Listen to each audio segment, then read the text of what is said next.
জামালপুরে জমি বিবাদের জেরে জাল নোট দিয়ে স্কুল পড়ুয়াকে ফাঁসানোর চেষ্টা। চাঞ্চল্য ধলাই থানা এলাকার জামালপুরে দীর্ঘদিনের বিতর্কিত জমি বিবাদের জেরে জেদ মেটাতে কাকাতো ভাইকে জাল নোট দিয়ে ফাঁসানোর চক্রান্ত করে এক ভাই। দীর্ঘদিনের পৈতৃক সম্পত্তি ভাগ বাটোয়ারা না করে দাদুর সম্পত্তি একাই ভোগ করে আসছে রাজীব আহমেদ লস্কর।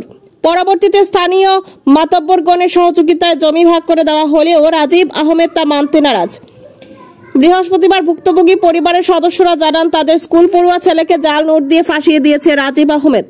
এর আগে ফোনে জমিতে দখল নিতে বারণ করেছে, কিন্তু নিজের ভাগের জমি দখল করতে গেলে তাদের স্কুল পড়ুয়া ছেলেকে জাল নোট দিয়ে ফাঁসানোর চেষ্টা করে বলে অভিযোগ তোলেন তারা।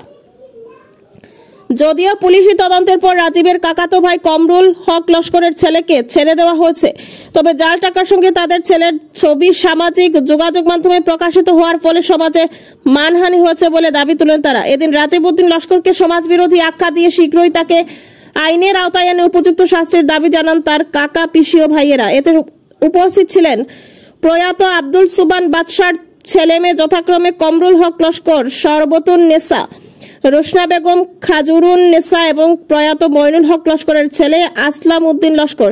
বিষয়টি নিয়ে প্রশাসনের দৃষ্টি আকর্ষণ করেন তারা। আজকে একটা বিষয় আমরা উপস্থাপন করতে চাইতেছি। আসলে বিষয়টা পারিবারিক বিষয়।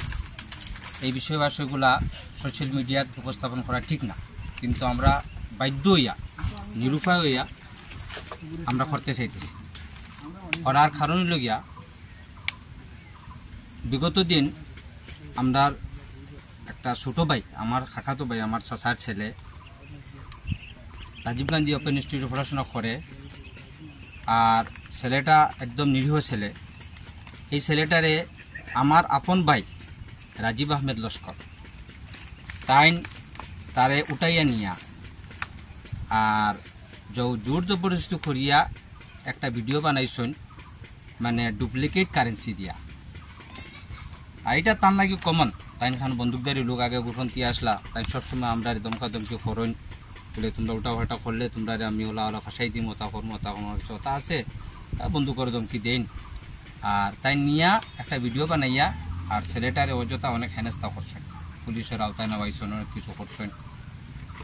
এখন বিষয় হইল গিয়া আপনারা কইবা কিতার লাগিয়া চাচার ঘরের বাইরে লেগে অত দুশ্মনের বা কিতার লাগে হঠাৎ এই জিনিসটা বুঝাইতে গিয়া আজকে আমরা প্র্যাকটিক্যালও আপনারা আনার মেইন কারণ হইল, আর আপনার মাধ্যমে সব জনসাধারণ হইতে চাইয়া আমরা পিছনে আপনারা দেখতে একটা গড় ইনস্ট্যান্ট বানানিওর চেষ্টা নিয়ে গেতানে বাস পেতিয়া।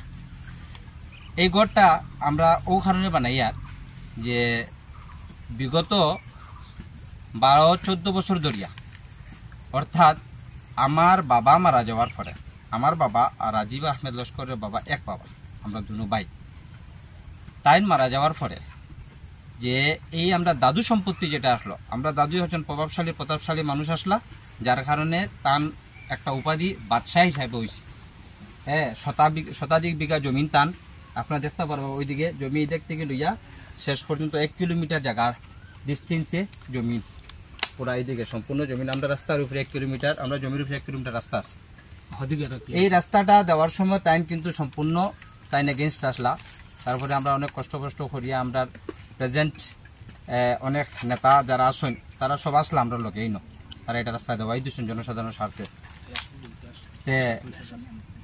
এখন বিষয় হয়েছে গিয়া যে আমরা এই সম্পত্তিটা বিগত প্রায় 14 বছর থেকে এটা উপভোগ করতে পারি না।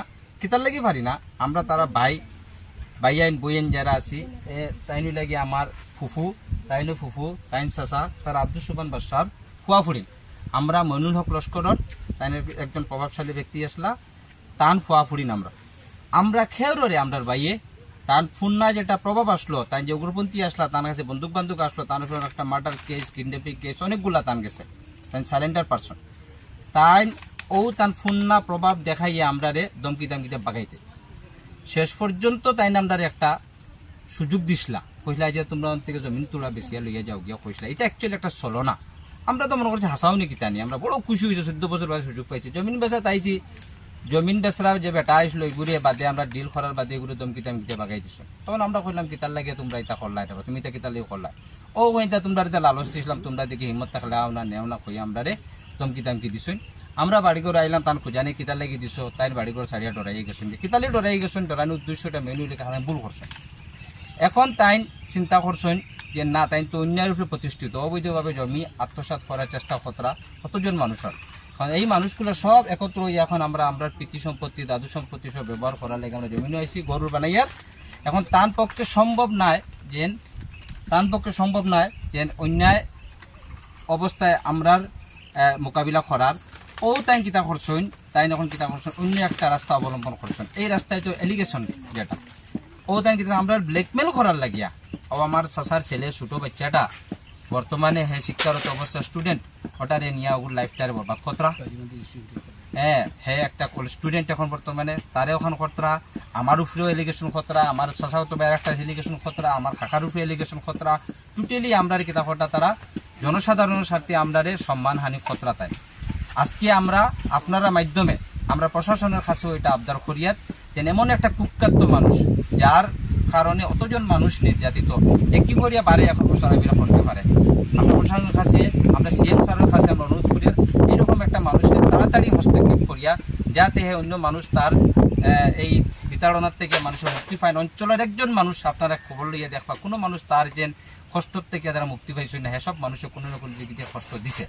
যেহেতু আমরা শেষ পর্যন্ত এটা জানতে পারলাম তার একটা বয়সের মাধ্যমে তাই না একটা বয়স দিছেন আর বয়সের মাধ্যমে তাই নৌকথা প্রকাশ করছেন যে কারেন্সি যেটার উপরে তাই মানে এলিগেশন করছেন এই কারেন্সিটা তার কাছে আছে আমরা এখন প্রশাসনের কাছে আবদার করি যেহেতু তার কাছে এটা আছে কারেন্সি এটা ডুপ্লিকেট কারেন্সি এটা আমরা বয়সটা আপনারা আমরা হ্যান্ড ওভার করবো আর প্রশাসনের কাছে আবদারের প্রশাসন যাতে এই কারেন্সিটা তার কাছ থেকে রিকভারি করে আর তানে যত তাড়াতাড়ি পারা যায় আইনের আশ্রয় নেয় কারণ এই বিষয়টা শুধুমাত্র সমাজ বিরোধী নয় এটা দেশ বিরোধী বিষয় আর আমরা সবসময় আমরা দেশের ভালোবাসি আর আমরা দেশের সাথে থাকবার আমরা সবসময় থাকি আমরা আর তাই এই জিনিসটা করি আমরা যে সমাজের ভিতরে যে আমরা অপমান করছেন মানহানি করছেন আমরা এর উপযুক্ত আমরা পদক্ষেপ নিমু এর লাগিয়া আর আমরা সব সমাজবাসীর কাছে আমরা চাই আর এই জিনিসটা যে এইরকম অসামাজিক একজন মানুষ এই সমাজে বসবাস করেন আপনারা সব সহযোগিতা করিয়া এইরকম মানুষের তাড়াতাড়ি হস্তান্তর করেন সরকারেরা তো সব সহযোগিতা করেন আর প্রশাসনের কাছে চাই আর যত তাড়াতাড়ি পারেন এরকম একজন মানুষের আপনার আইনের আওতায় নিয়ে একটা উপযুক্ত শাস্তি দিন যাতে আমরা নিরীহ মানুষ সমাজেও সহজভাবে আমরা বসবাস করতে পারি।